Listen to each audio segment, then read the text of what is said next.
जय हिंद दोस्तों, स्वागत है आप सभी का आपके अपने डेली करंट अफेयर्स के क्लास पे। मैं हूं आप सभी का राजा गुप्ता और मैं आपको पढ़ाने आया हूं रेलवे, एसएससी, बैंकिंग, इसके अलावा स्टेट पीसीएस, वनडे, हर एग्जाम्स के लिए करंट अफेयर जो आपके हर एग्जाम के लिए बेहद महत्वपूर्ण है। तो चलिए 12 फरवरी 2026 के महत्वपूर्ण डेली करंट अफेयर्स को डिटेल से पढ़ते हैं। बाइलिंगुअल क्लास है, हर एक क्वेश्चन डिटेल से समझेंगे और आप एक एक पॉइंट को नोट भी करिएगा। तो शुरुआत करते हैं पहले क्वेश्चन से। तो देखिए, आप पहला प्रश्न है, भारत टैक्सी के साथ यहां पर आप देखिए साझेदारी करने वाला पहला राज्य या यूटी कौन है। ठीक है, तो अभी देखिए भारत टैक्सी जब से लॉन्च हो रहा है तो भारत टैक्सी ने लगातार दूसरे बहुत सारे इंस्टीट्यूट के साथ, बहुत सारे राज्यों के साथ लगातार पार्टनरशिप कर रहा है और इसका फायदा भी हो रहा है।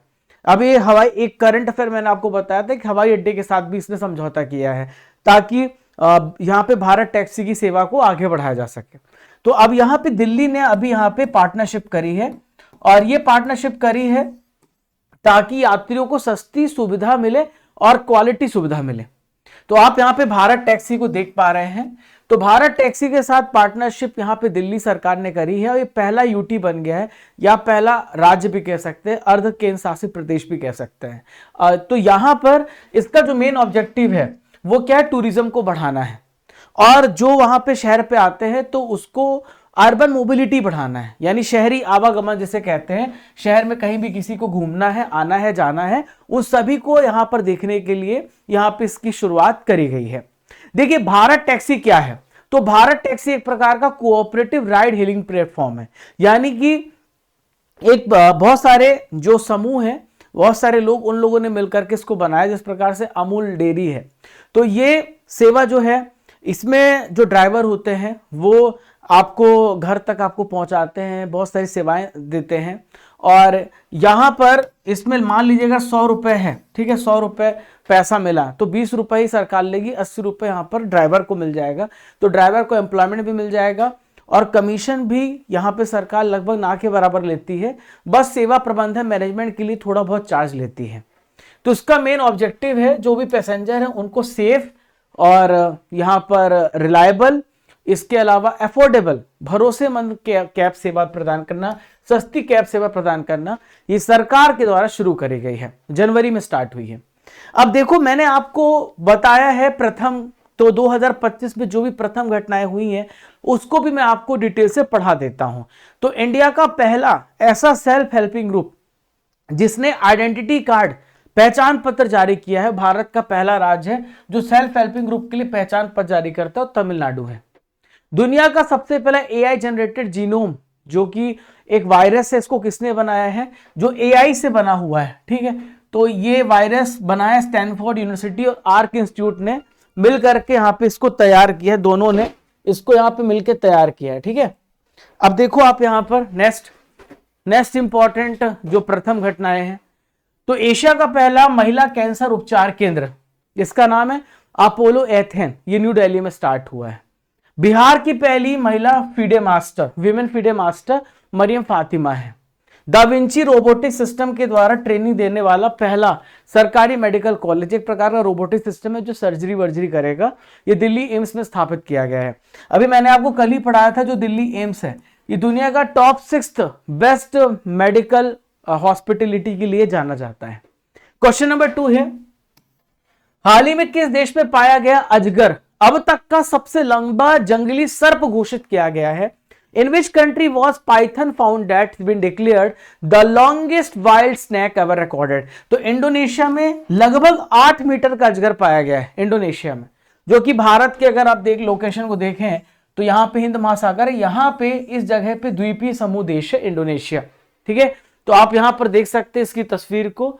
तो रेटिकुलेटेड पाइथन है और it has set the genus Guinness world record as the longest wild snake.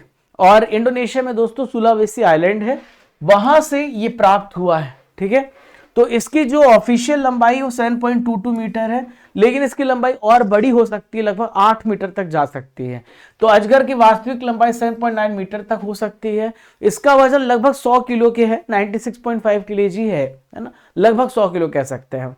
अब पर्यावरण की बात आई तो पर्यावरण से रिलेटेड मैं आपको इंपॉर्टेंट करंट अफेयर भी पढ़ा देता हूं जो आपके एग्जाम के लिए जरूरी है। मेरे पीछे आप सोनम वांगचुक को देख रहे हैं, तो लद्दाख के लिए ये लड़ाई कर रहे हैं, इनको जेल में भी डाल दिया गया है। तो टाइम मैगजीन ने 100 सबसे प्रभावशाली व्यक्ति में सोनम वांगचुक को शामिल किया है। ये क्लाइमेट के लिए, क्लाइमेट के एडवोकेसी करते हैं, क्लाइमेट को बचाने के लिए, ठीक है। अभी हाल ही में 31वां डॉक्टर एमएस स्वामीनाथन पुरस्कार। एमएस स्वामीनाथन भारत में कृषि जगत के लिए, कृषि में बदलाव लाने के लिए जाने जाते हैं। तो पर्यावरण संरक्षण के लिए, एनवायरमेंटल प्रोटेक्शन के लिए एक संगठन को अवार्ड मिला है, तो इसका नाम है सहज समृद्ध, ठीक है। आपसे पूछा जाए कि भारत की पहली चीता सफारी ये कहां पे स्टार्ट हुई है? मध्य प्रदेश में पहली चीता सफारी स्टार्ट हुई है, और चीता भी मध्य प्रदेश में लाए गए हैं, जो पहले एकदम से एक्सटिंक्ट हो गए थे। अब धीरे धीरे उनकी पॉपुलेशन को बढ़ाने का काम किया जा रहा है। तो यहां पर आप देख सकते हैं ये केरल के सीएम है, ठीक है, तो पिनराई विजयन। तो केरल देश का पहला स्टेट है जिसने वाइल्ड लाइफ प्रोटेक्शन एक्ट 1972 में चेंज किया है और इसके लिए विधेयक पारित किया है, 1972 में लाया गया था। भारत का पहला बैम्बू बेस्ड बायो रिफाइनरी, तो ये जो है पहला बांस आधारित bio refinery the vulture network Guwahati university के मदद से यहां पे लॉन्च किया गया है, ठीक है। एक मुखी है, ठीक है, मुखी नाम की है, जिसने अभी हाल ही में भारत की पहली ऐसी देसी चीता बनी है जिसने 5 शावकों को जन्म दिया है। नाम पूछा जा सकता है मुखी, ध्यान में रखिएगा, आजकल एनवायरमेंट से रिलेटेड ऐसे क्वेश्चन एग्जाम में आ सकते हैं, तो ध्यान में रखिएगा। इसके अलावा आप यहां पर देखिए जो उड़ीसा स्टेट है, वहां पर अगर आप जाएंगे तो वहां पर बीचेस है, पुरी बीच है और सुनापुर बीच। तो इसको ब्लू फ्लैग सर्टिफिकेट में, ब्लू फ्लैग सर्टिफिकेट किसे मिलता है? जहां पे प्रॉपर क्लीननेस होती है, साफ सफाई होती है और बहुत सारे पैरामीटर्स होते हैं, पर्यावरण को ध्यान रखा जाता है। तो ये सारे पैरामीटर्स को जब ध्यान रखा जाता है उसको ब्लू फ्लैग सर्टिफिकेट दिया जाता है। क्वेश्चन नंबर 3 आप सभी के सामने रहा। अमेरिका के बाहर लीड प्रमाणित स्थानों के मामले में भारत किस स्थान पर है? तो लीड सर्टिफिकेट मिला है अमेरिका के बाहर, भारत यहां पे दूसरे स्थान पे है। पहले नंबर पे चाइना है और दूसरे नंबर पे भारत है, ठीक है। तो अमेरिका के बाहर लीड प्रमाणित स्थानों में भारत मुख्य भूमि चीन के बाद दूसरे प्लेस पर है। तो इस प्रकार से आप देखिए आजकल जो बिल्डिंग बन रही हैं, तो जो बिल्डिंग बना रहे हैं वो इन चीजों का भी ध्यान दे रहे हैं कि पर्यावरण को नुकसान नहीं होना चाहिए।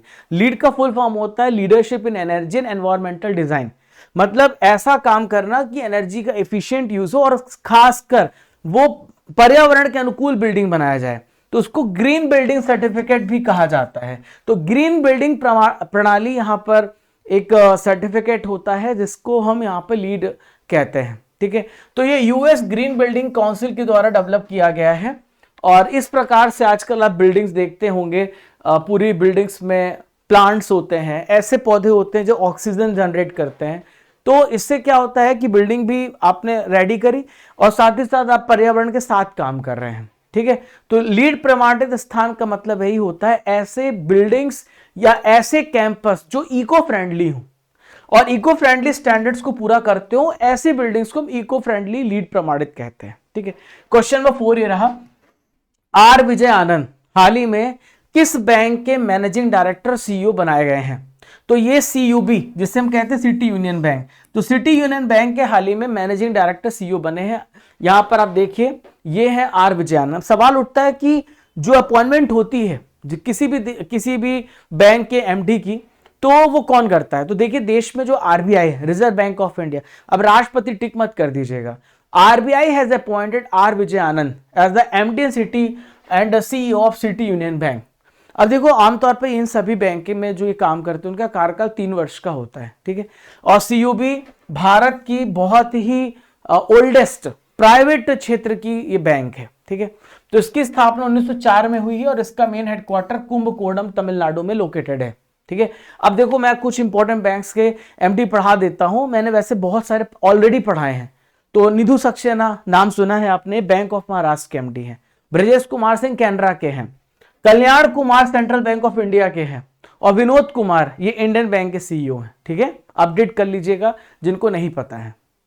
अगला है, इसरो ने किस मिशन की लैंडिंग के लिए चंद्रमा के साउथ पोल का चुना है? तो इसरो ने लॉन्च करने जा रहा है इसरो वापस से अपने एक मिशन को। देखिए ऑलरेडी हम 3 मिशन लॉन्च कर चुके हैं चंद्रमा के लिए, चंद्रयान 1, चंद्रयान 2, चंद्रयान 3। अब हम चंद्रयान 4 को लॉन्च करने जा रहे हैं, तो इसका राइट आंसर ए हो जाएगा। चंद्रयान 4 मिशन को हम यहां पे लॉन्च करने जा रहे हैं, तो इसरो चंद्रयान 4 के लिए चंद्रमा के साउथ पोल का स्थल यहां पे चुना है। ठीक है, वहां पे लैंडिंग होगी।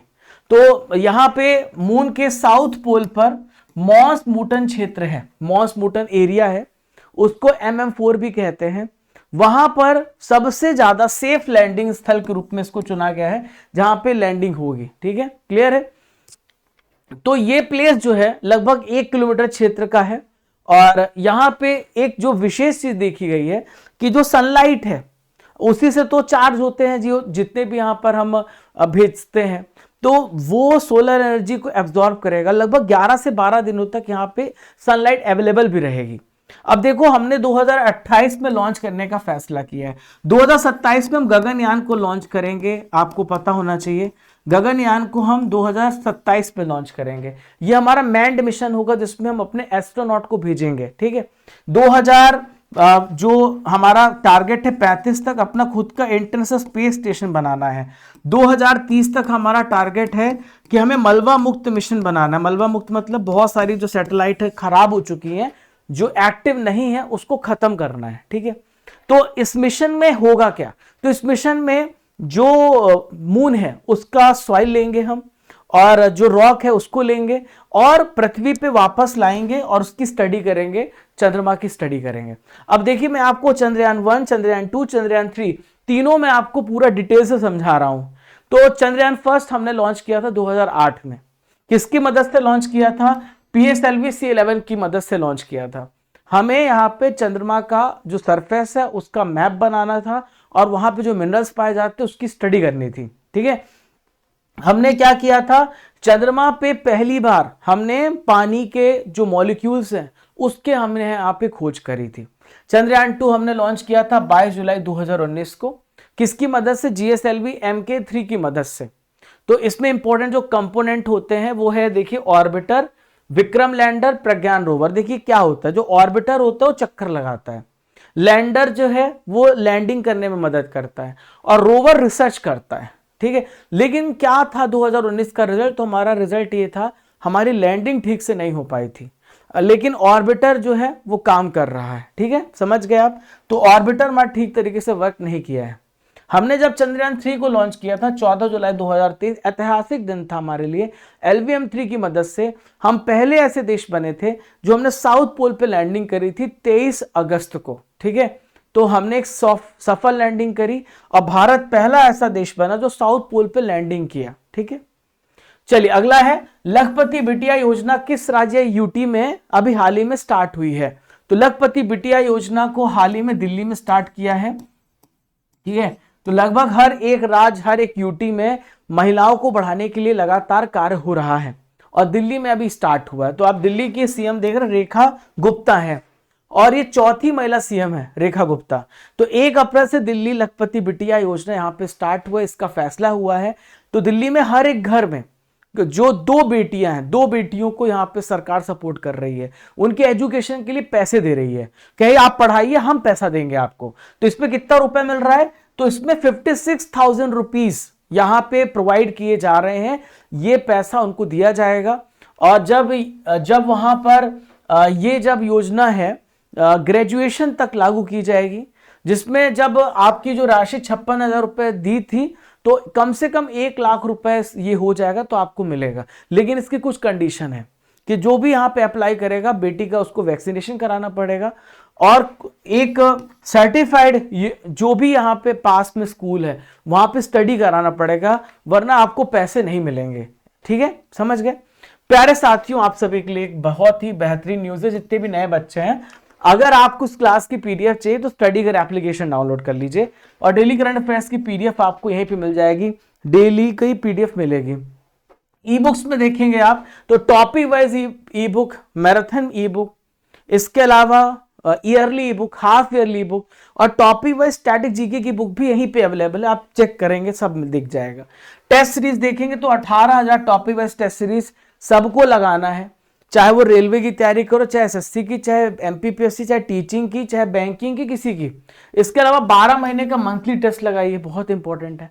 और प्रीमियम कोर्सेस में आपको इन सबके कॉम्बो पैक्स हैं जो कम मतलब आपको बहुत अफोर्डेबल पड़ेंगे। तो 12 महीने का जनवरी से लेके पूरा दिसंबर तक हिंदी मीडियम में मंथली करंट अफेयर है, इंग्लिश मीडियम में करंट अफेयर है, कॉम्बो करंट अफेयर है, करंट अफेयर्स कॉम्बो है, टेस्ट भी है, ठीक है। करंट अफेयर टेस्ट भी है और ई बुक भी है, हिंदी इंग्लिश दोनों मीडियम में। करंट अफेयर्स की ई बुक भी है, टेस्ट भी है, 18,000 टॉपिक वाइज टेस्ट सीरीज भी है, ये सारे हैं, जाके चेक करिएगा। इसके अलावा दोस्तों अर्जुन जीएस फाउंडेशन बैच 2025 का ऑलरेडी हमारे अवेलेबल है, जिनको 2025 का पूरा प्रैक्टिस करना करें आप प्रैक्टिस। और जनवरी 700 कूपन कोड यूज नहीं करना है, फरवरी 900 कूपन कोड यूज करना है। तो 599 नहीं, आपको केवल 399 में अर्जुन जीएस फाउंडेशन बैच मिलेगा। Polity, geography, economic, science, history 1000 videos मिलेंगे, इसके साथ 18,000 topic wise test series free मिलेगा, 12 महीने का 2026 का monthly test Hindi medium English medium मिलेगा, और ईयरली बुक भी, स्टैटिक जीके की बुक्स भी हैं सारी, चेकआउट करिएगा। Telegram channel Raja Gupta current affair, WhatsApp, Facebook, Instagram, ये सारा लिंक डिस्क्रिप्शन बॉक्स में ज्वाइन करिएगा। अगला सवाल है आप सभी के सामने, बहुत अच्छी न्यूज है, बहुत एकदम ताजा खबर है। केंद्र सरकार के दिशा निर्देशों के अनुसार अब राष्ट्रगीत कितनी देर तक बजेगा, मतलब कि जो हम नेशनल सॉन्ग होता है हमारा, वो कितने सेकंड बजेगा। वैसे जो हम राष्ट्रगान गाते हैं वो 52 सेकंड है, ठीक है, याद रखिएगा। 52 सेकंड हम राष्ट्रगान जनगण मन जो गाते हैं। वंदे मातरम की हम बात कर रहे हैं, वो हमारी राष्ट्रगीत है। तो 190 सेकंड राष्ट्रगीत को यहां पे 190 सेकंड तक बजेगा, ठीक है। तो हाल ही में सेंट्रल गवर्नमेंट ने एक गाइडलाइन इशू किया है और दिशा निर्देश दिए हैं कि वंदे मातरम जो राष्ट्रगीत है वंदे मातरम है और राष्ट्रगान जनगण मन है, ये साथ में गाया जाए या बजाया जाए तो सबसे पहले आपको वंदे मातरम गाना पड़ेगा, उसके बाद जनगण मन। तो पहले आपको वंदे मातरम गाना है, हर स्कूल के लिए है, हर जो भी गवर्नमेंट इंस्टीट्यूट है, प्राइवेट इंस्टीट्यूट, सबके लिए है। हर स्कूल में जो भी जब भी आपने तो हमेशा प्रेयर करी होगी, तो हम जब भी दिन की शुरुआत करेंगे तो पहले राष्ट्रगीत बजाना होगा, ठीक है, बजाने के बाद ही होगी, ठीक है। और वंदे मातरम के इतने साल पूरे हो गए, 150 साल पूरे हो चुके हैं। इस बार का जनगण मन में आपने 26 जनवरी में आपने देखा होगा कि 150 वर्ष होने पर पूरा थीम भी वंदे मातरम बेस्ड था। तो राष्ट्रगान से पहले राष्ट्रगीत गाया बजाया जाएगा और इसमें जो स्टेंजा है पूरे 6 पैरा गाए जाएंगे, जो इसमें 6 पैरा हैं आप यहां पर देखें। वंदे मातरम सुजलाम सुफलाम मलयज शीतलम शस्य श्यामला मातरम वंदे मातरम, है ना। ये सारे आप स्टेंजा देखिए, 1 2 3 4 5 6 स्टेंजा है, पूरे गाने होंगे, ठीक है। और समय अवधि होगी 3 मिनट 10 सेकेंड, तो 3 मिनट को गुणा करेंगे 60 से तो 180 प्लस 10 190। तो राष्ट्रगान की तरह लोग सावधान मुद्रा में खड़े, ऐसा नहीं है कि आप नेशनल एंथम को बस आप सम्मान देंगे, राष्ट्रगीत में भी आपको सम्मान देना पड़ेगा, ये भी गाइडलाइन इशू करी गई है, ठीक है। अब ये सवाल आता है कि कब कब राष्ट्रगीत गाना है, ठीक है। तो राष्ट्रगान तब गाना है जब नेशनल फ्लैग को परेड में लाना है, यानी राष्ट्र ध्वज को परेड में लाते समय जब हम तिरंगा फहराएंगे तब गाना है। कोई भी प्रोग्राम में राष्ट्रपति जब पहुंचेंगे तब गाया जाएगा। राष्ट्रपति के संबोधन से पहले, जब राष्ट्रपति अभी बजट पे संबोधन कर रहे थे, और बाद में, और गवर्नर और जो यहां पर लेफ्टिनेंट गवर्नर होता है उनके समारोह में भी राष्ट्रगीत बजेगा, ठीक है। राज्यपालों के भाषण से पहले और बाद में। इसके अलावा भारत रत्न, पद्म विभूषण, पद्म भूषण, पद्मश्री मैंने आपको पढ़ाया था, 26 जनवरी में दिया गया था। तो अभी ये समारोह होगा, अभी घोषणा हुई है, तो ये मार्च अप्रैल महीने में समारोह होगा और उस समय सबको अवार्ड दिए जाएंगे, जिनका अभी रोहित शर्मा को पद्मश्री मिला है। तो इन सबको जब यहाँ पे अवार्ड दिए जाएंगे तब भी समारोह में भी राष्ट्रगीत गाना पड़ेगा, और जब भी स्कूलों में कोई कामकाज स्टार्ट होगा तो भी उससे पहले गाना पड़ेगा, समझ गए। तो वंदे मातरम किसने लिखा है दोस्तों, तो बंकिम चंद्र चटर्जी ने लिखा है, मेरे पीछे आप देख सकते हैं 1876 में लिखा है। 1896 में कोलकाता कांग्रेस अधिवेशन में रविन्द्रनाथ टैगोर ने गाया था 1896 में, भारत का राष्ट्र गीत है, ठीक है, जो कि 24 जनवरी 1950 को राष्ट्र गीत का दर्जा मिला। डेट भी पूछी जाएगी, बहुत ही डिटेल में मैंने आपको एक एक पॉइंट समझा दिया है, ठीक है। क्वेश्चन नंबर 8 देखते हैं। केंद्र सरकार के नए नियमों के अनुसार सोशल मीडिया प्लेटफॉर्म को एआई निर्मित या डीप फेक सामग्री को सरकार के द्वारा चिन्हित किए जाने या न्यायालय के आदेश मिलने कितने समय के बाद हटाना होगा?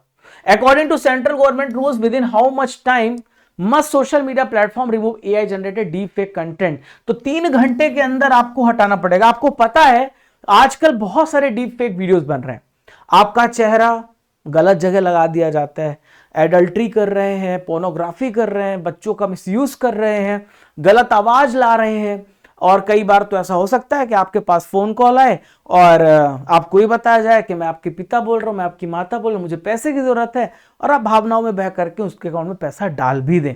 तो इन सब चीजों को देखना बहुत जरूरी है। एआई का जमाना है, चीजें बदलती हैं और बहुत तेजी से चेंज हो रही हैं। तो सरकार ने फैसला किया है कि सूचना प्रौद्योगिकी यानी कि इंफॉर्मेशन टेक्नोलॉजी रूल 2021 में पेश किया गया था, तो उसमें यहां पर अमेंडमेंट किया गया है, ठीक है। तो जो इंटरमीडिएट गाइडलाइन और डिजिटल मीडिया एथिक्स कोड है उसमें बदलाव किया गया है और कहा गया है कि एआई के द्वारा बनी हुई कोई भी चीज और कोई भी ऐसी सामग्री ऑफिशियल रूप से यहां पे परिभाषित किया गया है कि उसमें बताना पड़ेगा कि ये एआई है कि नहीं है। आपको सूचना देनी पड़ेगी, एआई लेबल देना पड़ेगा, और मेटा डेटा को लागू होने के बाद जो भी है उसको जैसे ही लागू होगा ये हटाने दबाने की अनुमति देने से भी रोक दिया गया है कि मतलब आप जो भी वीडियो है 3 घंटे के अंदर आपको हटाना होगा। ये आपको पहले से जब भी आपको इंफॉर्मेशन आएगी आपको हटाना पड़ेगा, और 20 फरवरी 2026 से लागू होंगे। तो हालांकि बहुत सारी जितनी भी सोशल मीडिया जो यहाँ पर प्लेटफॉर्म है वो लगातार काम भी कर रही हैं कि किसी के साथ फ्रॉड ना हो, किसी के साथ गलत ना हो। ब्रिक्स शेर्पा बैठक कहाँ पे आयोजित की गई है? तो ब्रिक्स शेर्पा बैठक ये बहुत इंपॉर्टेंट है। ब्रिक्स शेर्पा बैठक कहां पर हुई है? तो देखिए नई दिल्ली में ब्रिक्स शेर्पा बैठक हुई है। देखो आप सभी को पता है कि ब्रिक्स समिट इस साल कहां पे हो रहा है? भारत में हो रहा है, इंडिया में हो रहा है। पिछले साल कहां पे हुआ था? ब्राजील में हुआ था। तो ब्रिक्स समिट भारत में हो रहा है। शेर्पा होते क्या है? शेर्पा का मतलब होता है रिप्रेजेंटेटिव, है ना। जैसे भारत को रिप्रेजेंट करने वाले होंगे, ठीक है, अमेरिका को वहां पे होंगे, अमेरिका कह रहा हूं, अमेरिका को तो ब्राजील ब्रिक्स में है ही नहीं, रशिया है, इंडिया है, चाइना है, साउथ अफ्रीका है। तो यहां पर इन सभी के जो रिप्रेजेंटेटिव उनको शेर्पा कहते हैं, जो उस देश को लीड करते हैं। तो आप यहां पर देख सकते हैं ये सारे शेर्पा हैं, जो कि 9 फरवरी को न्यू दिल्ली में सबसे पहली मीटिंग हुई है ब्रिक्स की। तो इस बैठक की जो अध्यक्षता है सुधाकर दलीला ने करी है, जो कि इकोनॉमिक रिलेशन सेक्रेटरी है। क्या है ये? इकोनॉमिक रिलेशन सेक्रेटरी है, आर्थिक संबंध सचिव है ये, ठीक है। तो ये बैठक 18वां ब्रिक्स शिखर सम्मेलन जो होने वाला है उसके पहले हाई लेवल मीटिंग हो रही है। एजेंडा सेट किया जाता है हर देश का कि हम कैसे एक दूसरे को आगे बढ़ा सकते हैं, कैसे पीस को प्रमोट करें, कैसे इकोनॉमी को लेके जाएंगे, कैसे डेवलपमेंट की तरफ बढ़ेंगे, इन सब चीजों पे ध्यान दिया जाता है। तो ब्रिक्स शेर्पा बैठक में मेंबर देशों के जो सीनियर ऑफिसर होते हैं या डिप्लोमेट होते हैं वो पार्टिसिपेट करते हैं, जो मैंने अभी समझाया भी है। ब्रिक्स क्या है? तो डेवलपिंग इकोनॉमी की एक ग्रुप है। 2009 में रशिया यकातेरिनबर्ग में इसकी स्थापना हुई, फिर साउथ अफ्रीका 2010 में जुड़ गया था। तो टोटल अभी ओरिजिनल मेंबर इसमें ब्राजील, रशिया, भारत, चीन और साउथ अफ्रीका। अभी हाल ही में इसमें शामिल हुए 5 और देश, Egypt, Ethiopia, Iran, UAE, Indonesia. तो टोटल 10 देश हैं। तो ब्रिक्स शिखर सम्मेलन 2026 का आयोजन भारत में हो रहा है। आप थीम याद रखिएगा, building for resilience, innovation, collaboration, sustainability. लचीलापन, नवाचार, सहयोग, स्थिरता के लिए निर्माण। आज का आखिरी महत्वपूर्ण प्रश्न जो आप सभी के स्क्रीन पर दिख रहा है, प्राची गायकवाड़ ने एशियाई राइफल और पिस्टल निशानेबाजी कंपटीशन 50 मीटर राइफल 3 पोजीशन स्पर्धा में कौन सा मेडल जीता है? प्राची गायकवाड़ ने। तो 50 मीटर राइफल 3 पोजीशन इवेंट में इन्होंने जो जीता है वो गोल्ड मेडल जीता है, स्वर्ण पदक यहां पे हासिल किया है। इसका राइट आंसर ए हो जाएगा। तो नई दिल्ली में आयोजित किया गया है एशियाई राइफल और पिस्टल निशानेबाजी कंपटीशन। मेरे पीछे आप प्राची गायकवाड़ को देख रहे हैं। तो 3 पोजीशन कैटेगरी में इन्होंने गोल्ड मेडल, स्वर्ण पदक जीता है। तो प्राची ने जूनियर वर्ग के फाइनल में टॉमी रिस अमोनोवा को भी हराया है, ध्यान में रखिएगा। और सीनियर कैटेगरी में आकृति दाहिया ने सिल्वर मेडल जीता है और अंजुम मौदगिल ने ब्रॉन्ज मेडल जीता है। तो यहां पे हम बात करें तो मेडल टैली में भारत ने 39 गोल्ड, 15 सिल्वर और 12 ब्रॉन्ज मेडल जीता है। इसके साथ भारत टॉप में है। मेरे प्यारे साथियों, आप सबने सभी महत्वपूर्ण करंट अफेयर को बहुत ही डिटेल से पढ़ा है। अब बारी ट्रिपल आर की, जहां पे पुराने महीनों के करंट अफेयर्स का बेहतरीन तरीके से रिवीजन करेंगे। तो जनवरी 2025 के करंट अफेयर्स को हम पढ़ेंगे। भारत के सर्वोच्च न्यायालय ने किस देश के साथ न्यायिक सहयोग हेतु समझौता ज्ञापन पर हस्ताक्षर किया है? तो हमने भूटान के साथ समझौता किया है। सिद्धरामैया किस राज्य के सबसे लंबे समय तक सेवा करने वाले चीफ मिनिस्टर है? तो सिद्धरामैया जो है कर्नाटका के सीएम है, ठीक है, कर्नाटका के सीएम है जो सबसे लंबे समय तक यहां पे अपनी सेवाएं दे रहे हैं, ठीक है। तो ध्यान में रखिएगा, ये कर्नाटका के सीएम है, ठीक है। चलिए अगले क्वेश्चन की तरफ बढ़ते हैं। अगला क्वेश्चन है, मनोज कोठारी का संबंध किस खेल से था जिनका हाल ही में निधन हो गया है? तो इनका संबंध बिलियर्ड्स से था जिनका निधन हुआ है। विक्रम राठौर किस देश की क्रिकेट टीम के बल्लेबाजी कोच बने हैं? तो श्रीलंका की क्रिकेट टीम का कोच इन्हें बनाया गया है। इसरो का PSLV C62 मिशन कब लॉन्च होगा? यह हो चुका है, पर ये फेल हो चुका है। 12 जनवरी 2026 को लॉन्च हुआ था। British junior open squash championship में अनाहत सिंह ने कौन सा मेडल जीता है? आप सभी को इसका आंसर कमेंट बॉक्स पे देना है। हाल ही में संन्यास की घोषणा करने वाले भारतीय धावक कौन है? तो इनका नाम है जिनसन जॉनसन। क्या नाम है इनका? जिनसन जॉनसन नाम है। भारत का पहला पूरी तरीके से पेपरलेस डिस्ट्रिक्ट कौन सा बना है? तो इसका नाम है कलपेट्टा जिला न्यायालय वायनाड में है। माधव गाडगिल का हाल ही में निधन हो गया, वह कौन थे? तो माधव गाडगिल पर्यावरणविद थे जो अब हमारे बीच पे नहीं रहे, इनका निधन हो चुका है। एसएस सीरीज 2025-26 को हाल ही में किसने जीता है? तो एसएस सीरीज को ऑस्ट्रेलिया ने जीता है इंग्लैंड को हराकर।